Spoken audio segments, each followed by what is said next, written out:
Welcome to the Healthy School Food Summit, brought to you by the Coalition for Healthy School Food and PlantPure. I'm your host, Ron Gandiza, along with my co-host, Amie Hamlin. How are you, Amie?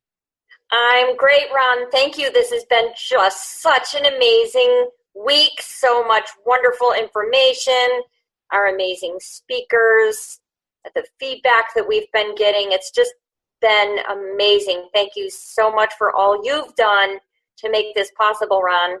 Well, this is a team effort. We know that working together at the Coalition for Healthy School Food, and PlantPure loves working with the Coalition because we know of all the great work you're doing, and now we know of all the great work that's actually happening all around the country and even around the world in helping kids to get healthier. And we want to thank our guests. You know, we had over 20 guests. Actually, we had 22 speakers altogether. So we're really happy that they were able to join us, and of course honored that they were able to spend their time and contribute their expertise and their experience into sharing that with others, and hopefully not just motivate, but inspire others to also take up the cause. And we've already seen that. You know, we've had teachers and administrators contact this since the summit started, wanting to know how they can implement these programs in their schools. So definitely something we want to see carry on. And I know you've probably had a lot of lessons learned and based on the feedback that we've gotten from this. So what are your takeaways from this summit? Well, I have some notes here. And I also want to say it's been opening up a discussion in a way I haven't seen it before. There has been a lot of food advocates working, and the movement sometimes seems slow, but we're seeing much more opening up of the discussion of plant-based foods in school, how important it is. It seems like common sense. You know, schools are the place where kids go to learn, and they should set a good example. And in addition, our tax dollars pay for the food, so it shouldn't be food that contributes to disease. It should be food that we know prevents disease.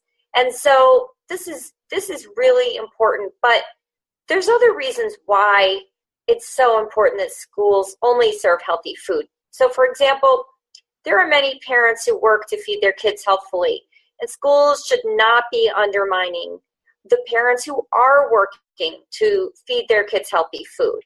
But in addition, there's a lot of children in this country who are in food insecure households, and they are not getting enough food or enough healthy food at home.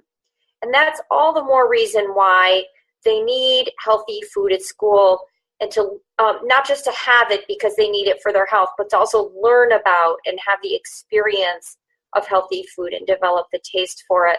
So this is just really important. We have a sort of a byline that that hungry kids need healthy school food. This is just, it's so important. I totally agree, Amie, because we see a lot of parents out there that are actually taking the time to learn more. There are a lot of parents here, specifically here for the summit, because they have taken an active interest in helping to not just learn how to cook healthier at home, but also wanting to educate their children.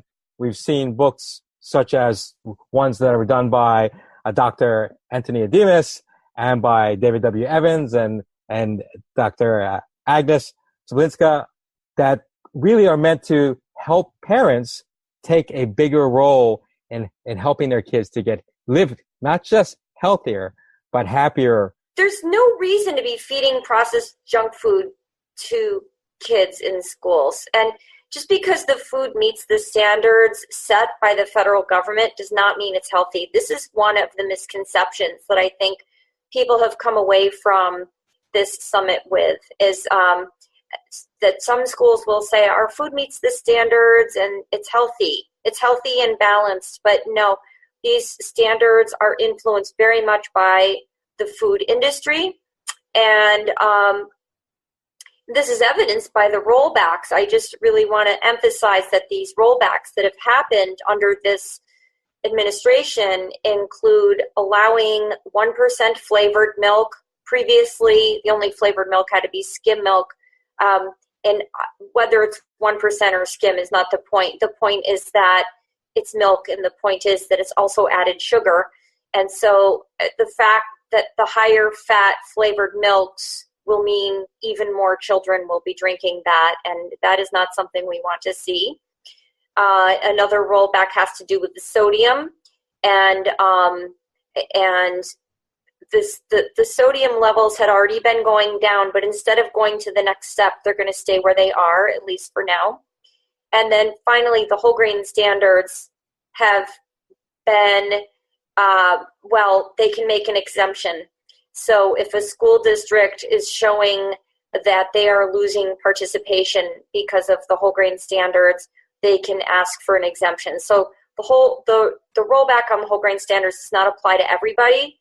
A school has to ask for an exemption and show that they've been harmed by it. But these standards have been rolled back, and these rollbacks are very much influenced by the food industry. So that is important to know. New regulations for school meals were put into place back in 2012.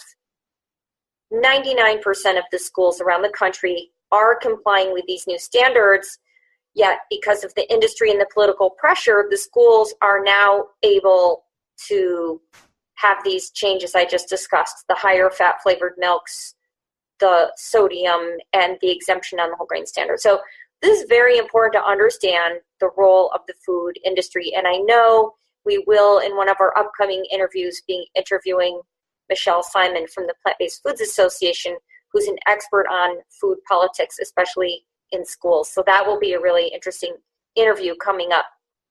So another takeaway is how healthy food is not something you determine by looking at a nutrition label.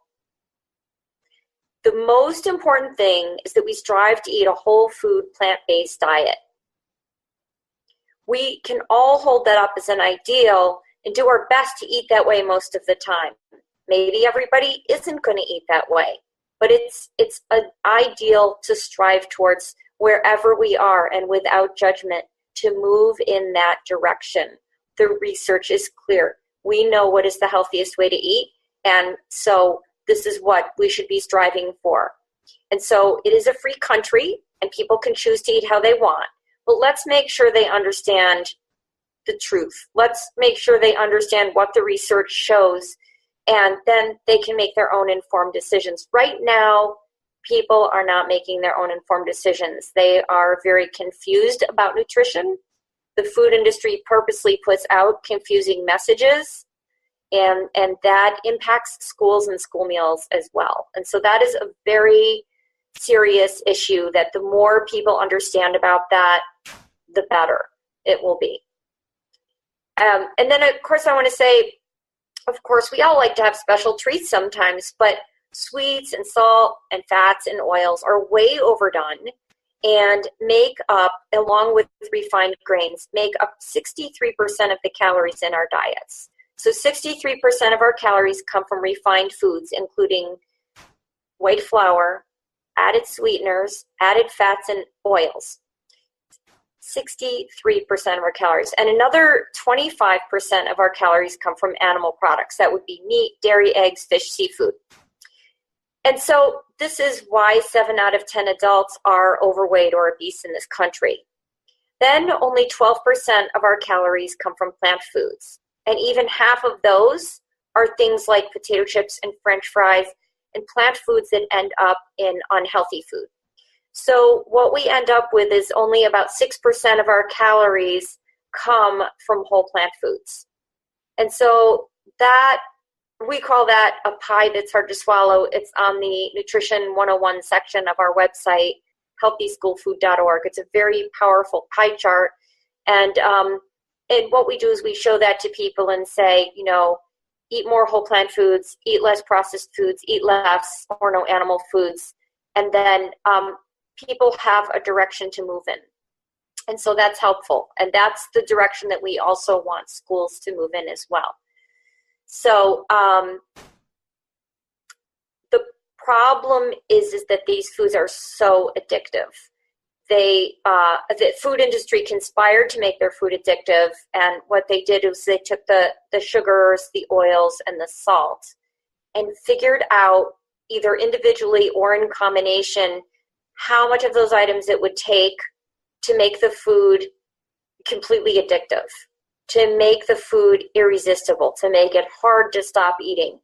So that's called the bliss point, where when you're at the exact point where you just want to keep eating it. So a bag of chips, the amount of salt and the amount of oil is very carefully calculated. Because if it was too much salt or too much oil, a person would stop and they'd say, this is too much. So they actually keep eating it, and people get addicted to these foods because of the food industry doing that. It's the same with cheese too, and cheese has other reasons why it's so addictive. But this is a purposeful activity that the food industry does to make their food addictive. And so one of the points I want everyone to know, because not only do we work to change how schools feed kids, but we work to educate the whole school community. And that's pretty much everyone, all the adults, the parents, the teachers, the administrators, and even community members who are involved. We want to educate them. Since 7 out of 10 adults are overweight or obese, we really want to make sure people understand it's not a personal failure. This is purposeful addiction to foods by the food industry. It's our culture. It's very hard to overcome, but it can be overcome with knowledge and education. And that's why this summit has been so important for so many people, because it can help them make changes in their schools, but it can also help them educate people so that in the school community, people are more open to change because they understand these things. And these teachers are helping other teachers now also become role models, learning the education, learning the whys, the whats, and the hows in terms of being able to educate other kids and parents as well as the teachers, and talking to parents as well. It just seems like it seems like there's a lot more momentum now. We can see it where it's education that permeates through the school to the rest of the community.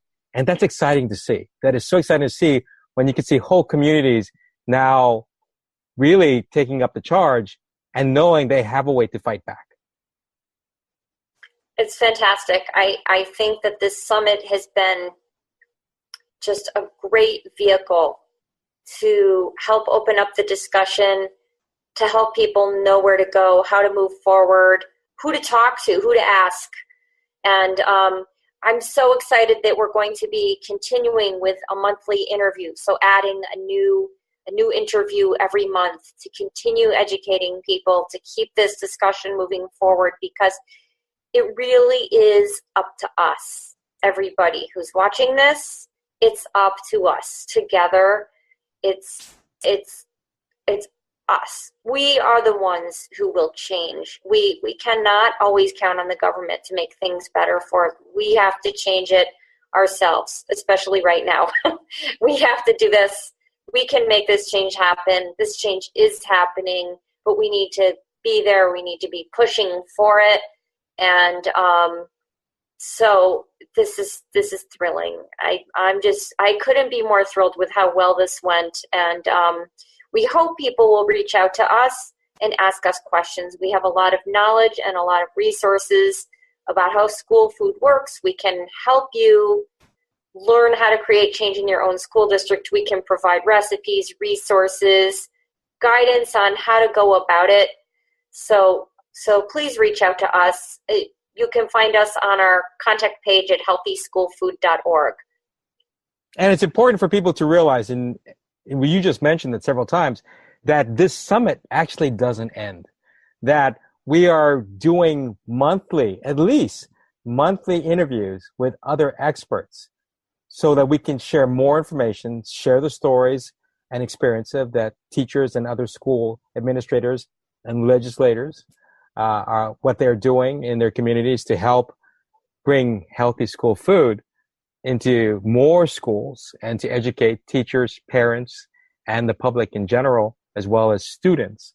So all of these efforts we're going to help chronicle through ongoing videos. So make sure you sign up for, if you haven't signed up yet, for the Healthy School Food, a newsletter, which you can, again, go to healthyschoolfood.org and also PlantPureNation.com. PlantPure Nation is going to continue to help in this effort. As you know, Amie, we have a whole line of frozen meals that we have literally multiple schools and hospitals implementing as not just implementing as meals where people can eat them, but actually implementing them as treatment.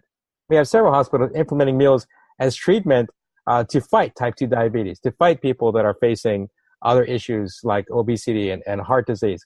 So we are winning. It's just that we just don't know that we're winning in these little areas here, and we need to show that it's not just little areas, but when you look at all the areas combined, when we share the information and keep each other informed, that we are winning when we combine forces. And that's what we want to do. That's what this whole summit was about. That's why PlantPure Nation was so thrilled to partner with the Coalition for Healthy School Food. And we look forward to seeing this move forward and to bring this into more communities. That's great. And we have quite the list already of the people who will be still be interviewed. So if you think somebody was missing, they might already be on our list. We've got quite a few more people to interview coming up. So thank you again, and stay tuned for more great content. It continues. The Healthy School Food Summit video series continues.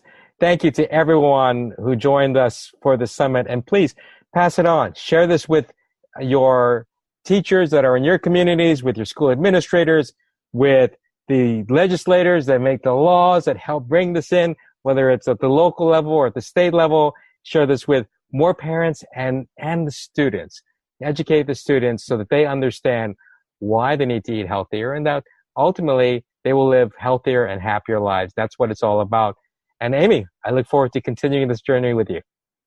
Thank you to PlantPure, and thank you to all of our experts who were interviewed for this summit.